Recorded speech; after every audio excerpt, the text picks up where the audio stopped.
Sarah Mackenzie carefully swept the gray hair from around the elderly man's shoulders, her movements precise and gentle. Mr.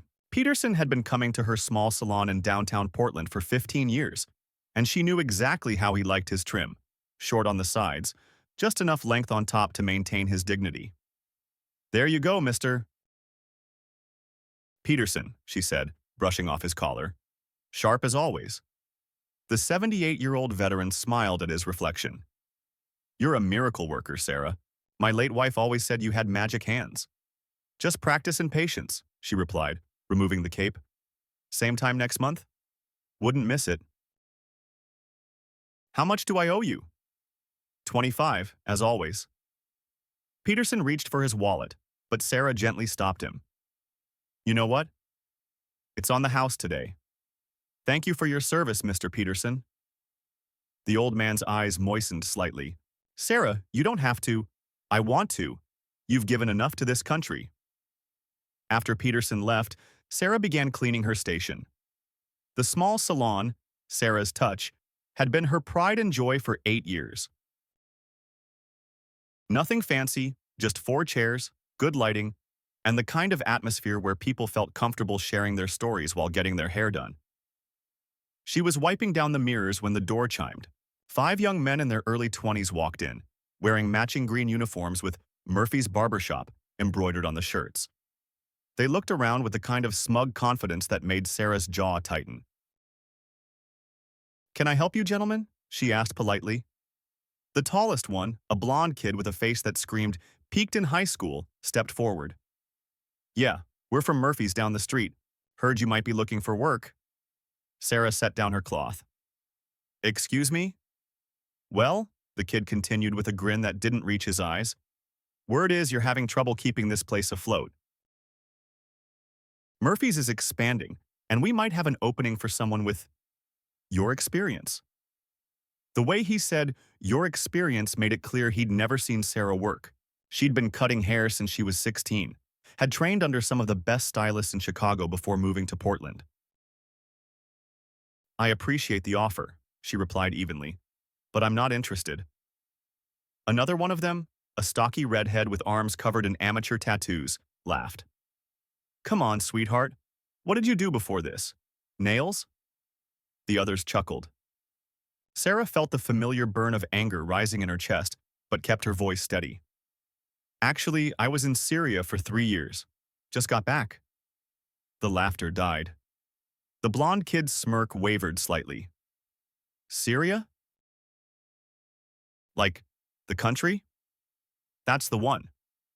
"Doing what?" the redhead asked, skepticism dripping from his voice. Sarah picked up her cleaning cloth again, focusing on a spot that didn't need cleaning. "Cutting hair." More snickers from the group. A thin brunette with a patchy beard spoke up. "Right. You were cutting hair in a war zone." "Sure thing, lady." "Actually," Sarah said quietly, "I was cutting hair on Forward Operating Base Kandahar for 18 months, then Camp Arifjan in Kuwait for 6 months, and finally 2 years at a contractor base outside Damascus. But you're right, it was mostly just nails." The sarcasm in her voice was subtle but unmistakable. The 5 young men exchanged glances, clearly unsure whether she was serious. "Look," the blonde one said, apparently deciding to push forward, "Murphy's is the premier barbershop in this neighborhood. We do real work. Military cuts, classic styles. Not whatever this is." He gestured dismissively around her salon. Sarah nodded slowly. "I see. And how long have you boys been cutting hair?" "I've been at Murphy's for 2 years," the redhead said proudly. 18 months, said another. 6 months, admitted the youngest-looking one. "And you?" Sarah looked at the apparent leader. 3 years. Started right out of barber school." "Barber school," Sarah repeated. "How long was the program?" 9 months." 9 months. She nodded thoughtfully. "That's impressive. In Syria, I had about 15 minutes to learn how to cut hair with a knife when our regular equipment got blown up in a mortar attack. Took me 3 tries to figure out how to give a decent fade with nothing but a combat blade and a broken mirror." The room went quiet. The cocky grins were fading fast. You know what the hardest part was? Sarah continued, her voice still conversational. Keeping your hands steady when the rockets are coming in. Funny how a little thing like potential death makes it challenging to maintain clean lines. She walked over to her chair and ran her hand along the leather armrest. This chair? It's the same model we had at Kandahar. Salvaged it from a bombed-out barbershop in Damascus. The owner didn't need it anymore. IED took out his whole family. But the chair survived. Amazing what can endure when everything else falls apart. The 5 young men were now looking distinctly uncomfortable. The leader cleared his throat. Look, we didn't mean to… Oh, you didn't mean to what? Sarah's voice carried just a hint of steel now. Didn't mean to come into my shop and assume I was some suburban princess playing dress-up? Didn't mean to suggest that whatever I've been doing couldn't possibly measure up to your 9 months of barber school? She moved to her tool station and picked up a straight razor, testing the edge with practiced ease. You know what I learned in Syria? I learned that every single person who sits in your chair is fighting a battle you know nothing about. I cut hair for soldiers who hadn't seen their families in 18 months. I cut hair for contractors who were counting down days until they could go home to their kids. I cut hair for interpreters who knew they'd probably be dead within a year for helping Americans. The razor gleamed in the afternoon light streaming through her windows. I cut hair for boys your age who'd seen things that would give you nightmares for the rest of your lives. And you know what every single one of them wanted? They wanted to feel human again. They wanted to look in the mirror and see someone worth saving. She set the razor down gently. That's what I do here. That's what I've always done. I don't just cut hair. I remind people that they matter. That they're worth the time and care it takes to do the job right. The blonde kid was shifting nervously from foot to foot. We were just trying to offer you a job. No, Sarah said firmly. You were trying to put me in my place. You saw a woman running a small business and assumed she must be desperate for rescue. Well, let me tell you something about rescue, boys. I've seen what it really looks like. It's not 5 cocky kids with fresh haircuts offering charity. It's soldiers pulling their wounded buddies out of burning vehicles. It's medics working on the wounded while mortars are exploding around them. It's people risking everything for strangers because it's the right thing to do. She walked back to her cleaning, dismissing them with her body language. Now, unless you need haircuts, and I charge $50 for a cut and trim, I suggest you head back to Murphy's. I'm sure he's wondering where his employees disappeared to during business hours.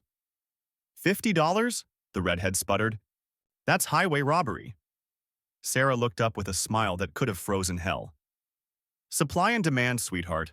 I'm the only barber in this neighborhood who knows how to cut hair under rocket fire. Premium service commands premium prices. The group began shuffling toward the door. The leader paused at the threshold. Look, we didn't know about your background. Maybe we came across wrong. Maybe you did, Sarah agreed. But here's the thing about maybe. It doesn't change what happened. You walked in here with assumptions and disrespect. The only difference now is that you're embarrassed about it. After they left, Sarah finished cleaning her station in silence. The encounter had stirred up memories she usually kept locked away. The constant stress of working in a war zone, the friends she'd lost, the way it felt to come home to a country that didn't quite know what to do with women like her. The door chimed again, and Sarah looked up to see a familiar face. Detective Ray Martinez had been coming to her shop for 6 months, ever since his regular barber retired. Afternoon, Sarah. Got time for a trim? Always. Have a seat. Martinez settled into the chair, and Sarah began her work. He was one of the few customers who knew about her time overseas. Not because she'd told him, but because he'd served 2 tours in Afghanistan and recognized something in her eyes. Heard you had some visitors earlier, he said casually. News travels fast. Small neighborhood. Murphy's boys were telling everyone at the coffee shop how they tried to recruit some desperate woman who turned out to be a crazy veteran with PTSD. Sarah's hands paused for just a moment before continuing with the cut. Is that what they said? Among other things, figured you might want to know what story they're spreading. Let me guess. I threatened them with a razor and told war stories to make myself seem tough. Something like that. Though between you and me, their version keeps changing every time they tell it. Sarah worked in silence for a moment, processing the information. This was how it always went. Challenge someone's assumptions, and suddenly, you're the unstable one. Stand up for yourself, and you're the problem. Ray, she said finally, can I ask you something? Shoot. Do you ever get tired of people thanking you for your service? Martinez considered the question. Sometimes. Depends on whether they mean it or they're just saying words. What about when they say it and then treat you like you're broken? He nodded in understanding. You mean the thank you for your service, but please don't make me think too hard about what that actually means crowd? Exactly. Sarah stepped back to check her work. They want the feel-good story about supporting the troops, but they don't want to deal with the reality of what we actually did over there. Or the reality that some of us came back different. Or that some of us were never broken to begin with. Martinez met her eyes in the mirror. You know what the real problem is? They can't figure out how to categorize us. Are we heroes or victims? Warriors or casualties? They need us to be one thing, and when we turn out to be complex human beings, it confuses them. Sarah resumed cutting, finding comfort in the familiar rhythm. I wasn't a hero over there, Ray. I was just a woman with a pair of scissors trying to help people feel a little more human in an inhuman situation. And now? Now I'm a woman with a pair of scissors trying to help people feel a little more human in a different kind of inhuman. Situation. Sounds heroic to me. Sounds ordinary to me. The problem is that ordinary isn't dramatic enough for most people. They want either victim or superhero. They can't handle the idea that someone might just be competent and tired. Martinez chuckled. Competent and tired. That should be on a t-shirt. The door chimed again, and Sarah looked up to see Mrs. Chen, one of her regular customers. The elderly Chinese woman had been coming to the shop for 3 years, always asking for Sarah specifically. Mrs. Chen, you're early today. I heard some young men were bothering you, the older woman said, settling into the waiting area.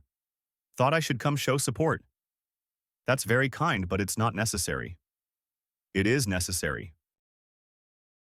In my country, we learned that bad men become brave when good people do nothing. Ray grinned. I like her. Mrs. Chen survived the Cultural Revolution, Sarah explained. She knows something about dealing with bullies. In China, they told us we were wrong for wanting old ways. Here, they tell you that you are wrong for being strong woman. Same stupidity, different language. Sarah finished Ray's haircut and brushed off his shoulders. $25. Keep the change, he said, handing her 40. And Sarah? Those Murphy's boys come back and give you trouble, you call me. Not because you can't handle them, but because harassment is illegal and I'm paid to do something about it. After Ray left, Sarah began preparing for Mrs. Chen's appointment. The older woman had specific preferences: wash, trim, and style, always done with gentle care for her thinning hair. You know, Mrs. Chen said as Sarah led her to the washing station, when I first come to America, people tell me many things about how to be a good immigrant. Smile always, be grateful, don't make waves, never complain. Did you follow their advice? For a while, yes. Then I realize, people who give this advice, they never had to start over with nothing. Easy to tell others to be grateful when you never lost everything. Sarah began washing the woman's hair, her movements gentle and methodical. What changed your mind? My grandson. He come home from school crying because other children say his lunch smell funny. Teacher tell him to bring normal food. I think about this. My grandmother's recipes, passed down through generations, now wrong, because American children don't understand. What did you do? I go to school next day with big pot of dumplings. I give to every child in class, tell them story about my grandmother and why food important. Teacher try to stop me, but children love dumplings. Now they ask for recipes. Sarah smiled. You made waves. Big waves, but good waves. Sometimes people need to see that different, not same as wrong. As Sarah trimmed Mrs. Chen's hair, the older woman continued. Those boys today, they see woman and think weak. They see small business and think desperate. They not see person who survive difficult things and build something good. How do you know about the boys? I see them leave. They look, how you say, like someone step on their balloon. Deflated. Yes, deflated. Is good thing. Sometimes young men need to learn world not arranged for their convenience. Sarah was putting the finishing touches on Mrs. Chen's style when the door chimed again. This time it was an older man she didn't recognize. Mid-50s, silver hair, expensive suit. He looked around the shop with the appraising eye of someone used to evaluating businesses. Are you Sarah Mackenzie? He asked. I am. Can I help you? My name is Michael Murphy. I own Murphy's Barbershop. Sarah's hands stilled. Mrs. Chen watched the exchange with interest. Mr. Murphy. I assume you're here about your employee's visit earlier. I am. He looked genuinely uncomfortable. I want to apologize. What they did was completely unacceptable. Sarah resumed working on Mrs. Chen's hair. What exactly did they tell you happened? Initially, they said they'd made a recruitment offer and you'd responded with hostility. But when I pressed for details, the story kept changing. And when Mrs. Patterson from the coffee shop called to tell me what they were saying about you around the neighborhood. He shook his head. I'm embarrassed by their behavior. Mrs. Patterson called you? She's been cutting hair longer than both of us combined. She knows good work when she sees it, and she told me exactly what she thought of my boy's attitude. Mrs. Chen spoke up. You fire them? Murphy looked at her in surprise. I beg your pardon? Your boys. You fire them for being rude to good businesswoman? They're suspended pending a formal review. Not enough, Mrs. Chen said firmly. They represent your business. When they act badly, they make your business look bad. In China, we say, one rotten apple spoils whole basket. Murphy appeared to be processing this critique from the elderly customer. Sarah finished Mrs. Chen's styling and removed the cape. There you go, Mrs. Chen. Beautiful as always. Thank you, dear. The older woman stood and faced Murphy directly. You want to make real apology? You come here as customer. You pay for good haircut and see what real service looks like. Then you go back and teach your boys how to respect people. With that, she handed Sarah $30 for a $25 service and walked out, leaving Murphy standing awkwardly in the middle of the shop.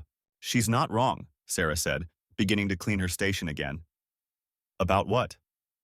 About seeing what real service looks like. When was the last time you sat in one of your own chairs? Actually experienced what your customers experience? Murphy frowned. I don't usually, I have a regular barber at an upscale place downtown. Of course you do. So you have no idea what the day-to-day operation of your business actually feels like from the customer's perspective. She gestured to her chair. Sit down. I'm sorry. Sit down. You came here to apologize, but apologies without understanding are just words. You want to know why your employees thought they could walk in here and disrespect me? Because they've learned that attitude from somewhere. Murphy hesitated, then slowly took a seat in the chair. Sarah draped a cape around his shoulders and began studying his hair. When did you open Murphy's? She asked, beginning to work. 12 years ago. Built it from nothing. 1 chair in a strip mall.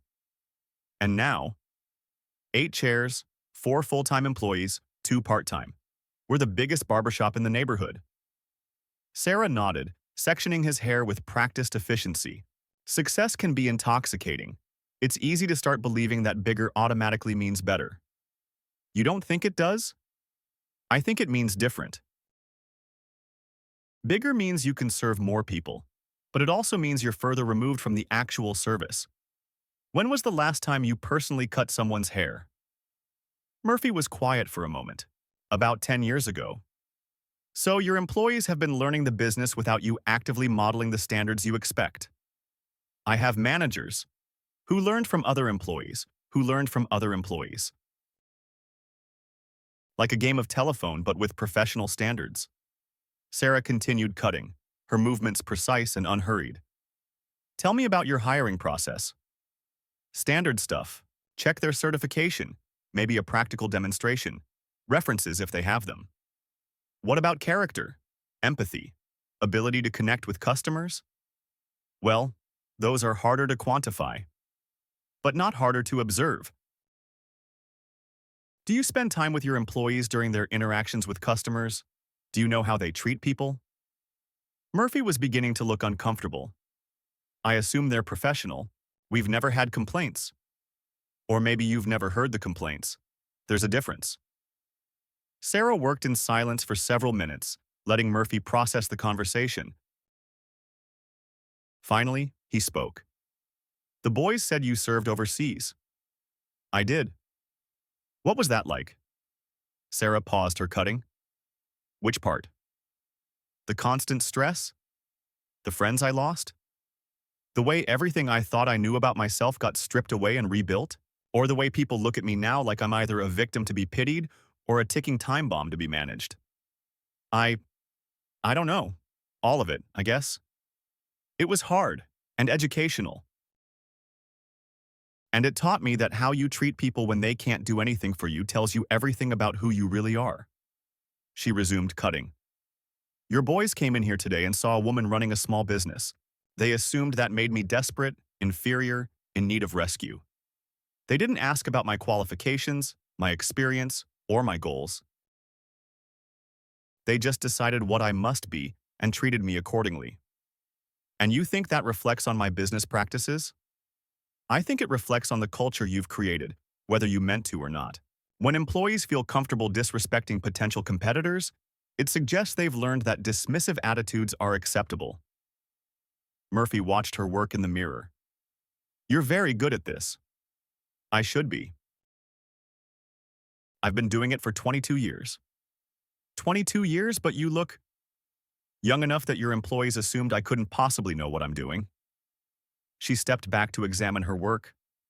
Here's the thing, Mr. Murphy. I'm not angry at your boys for being young and stupid. Young and stupid is fixable with time and proper guidance. I'm disappointed that they work for a business owner who apparently never taught them that respect and professionalism aren't just for customers who look like them. Sarah began the finishing touches, using a straight razor to clean up the edges. You want to know what I learned cutting hair in Syria?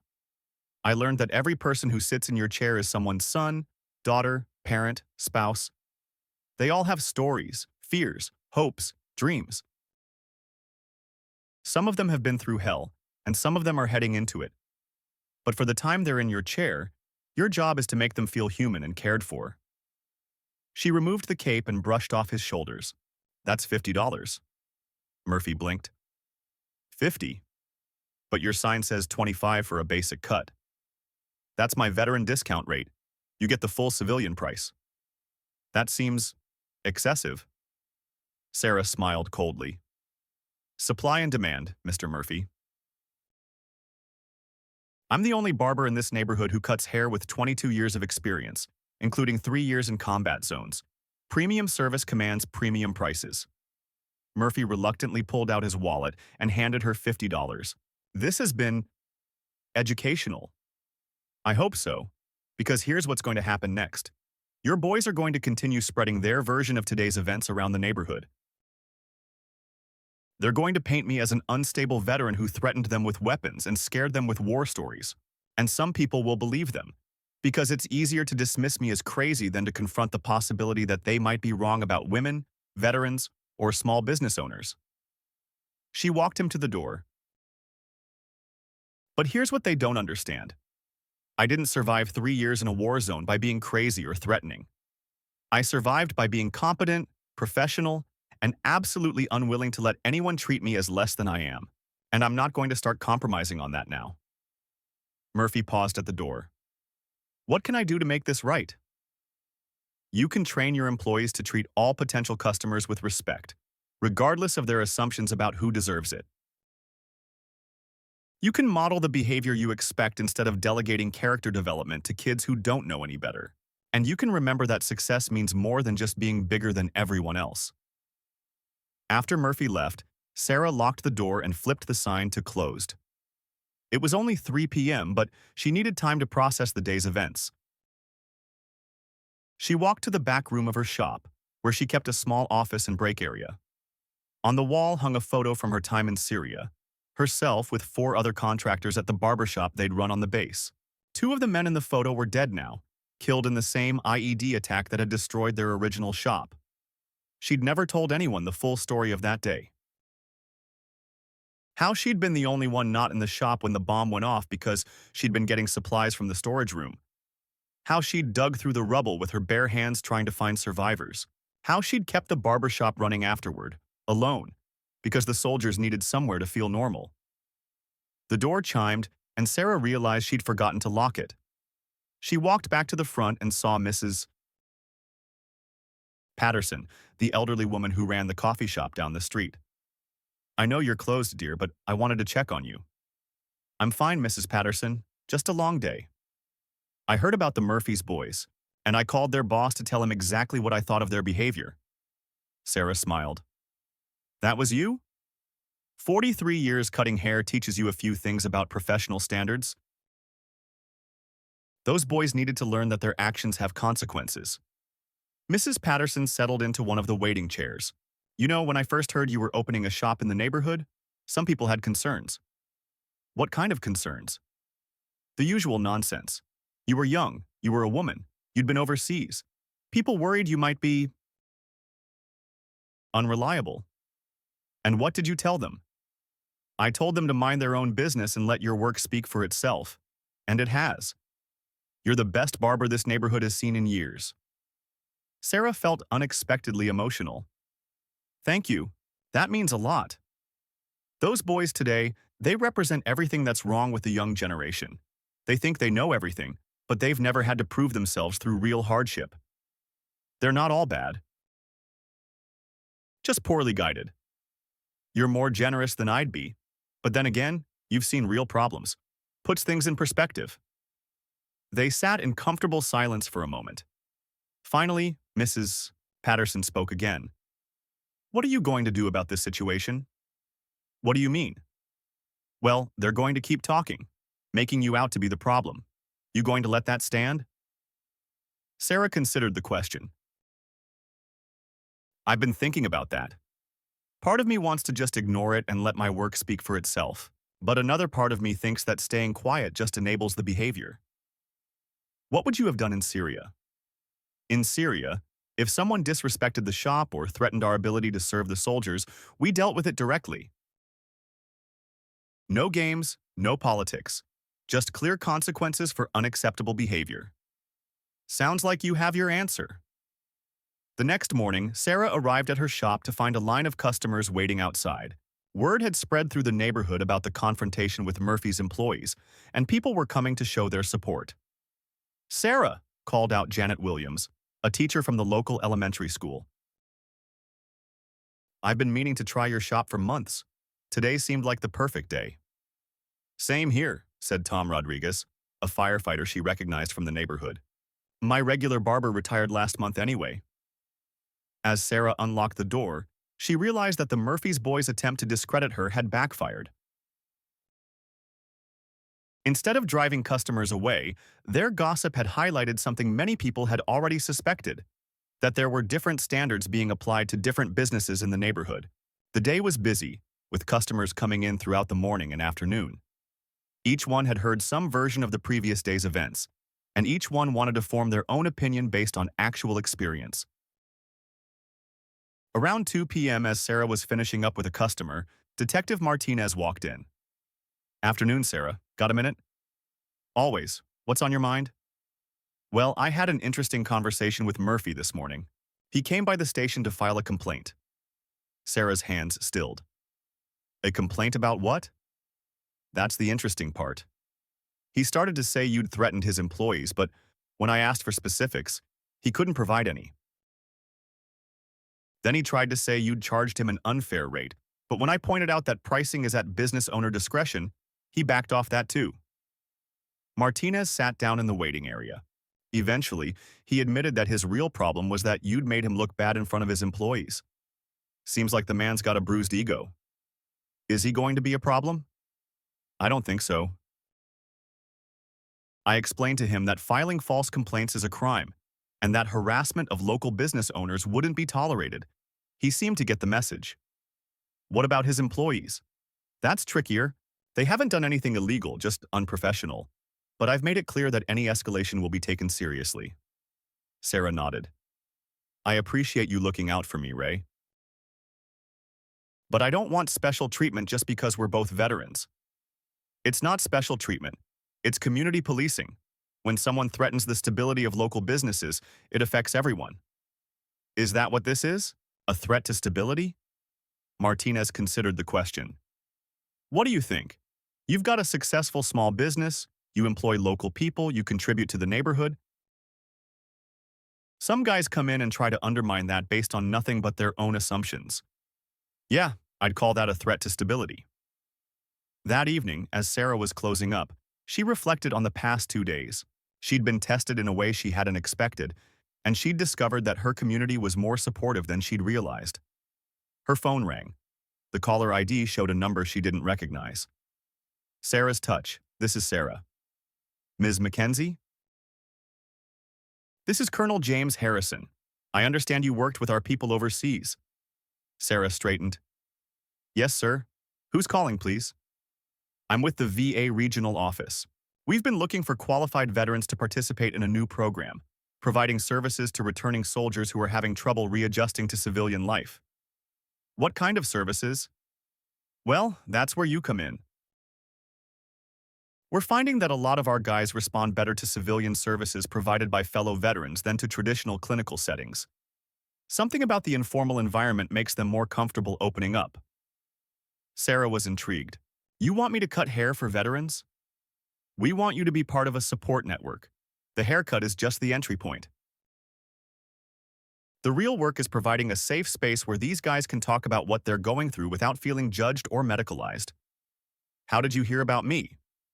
Detective Martinez recommended you. Said you were exactly the kind of person we needed.